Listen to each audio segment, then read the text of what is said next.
কথা জানেন, শরীরের পা থেকে শুরু করে মাথা পর্যন্ত প্রতিটি রক্ত টকবক করে ফুটতেছে।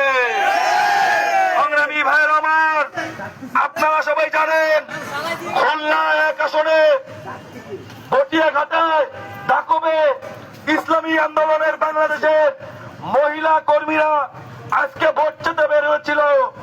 সেখানে জামাতের উগ্র সন্ত্রাসী দ্বারা তাদের উপরে আক্রমণ করা হয়েছে।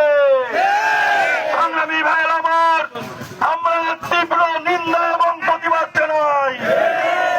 সংগ্রামী ভাইয়ের আমার, লাইটটা একটু সামনে ধরেন। ওই সাদা দাদু জামাতের আমির, তার কিছুদিন আগে টুইটার অ্যাকাউন্ট হ্যাক হয়েছে এই কথা বলে আমাদের মা বোনদেরকে নিয়ে বাজে মন্তব্য করেছে।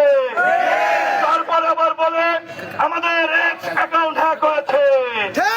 সংগ্রামী ভাইয়ের আমার, ভোলা 4 আসনে আমাদের হাত পাকার প্রার্থী কামাল সাহেবের মেয়ের পরে হামলা করেছে এই জামাত। আমরা কি দেখলাম আজকে দুপুরে আবার আমাদের খুলনা 1 আসনের আমাদের প্রার্থীর মা বোনদের পরে এই জামাতরা আবার হামলা করেছে। আমরা ঘরে বসে থাকতে পারি না, এই প্রতিবাদ করতে হবে, জামাতকে রুখে দিতে হবে।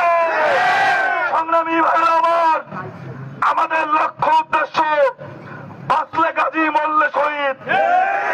ইসলামী আন্দোলনের কর্মীদের বলতে চাই, আমরা বাঁচলে গাজী মরলে শহীদ, দ্বিতীয় কোনো কথা নাই।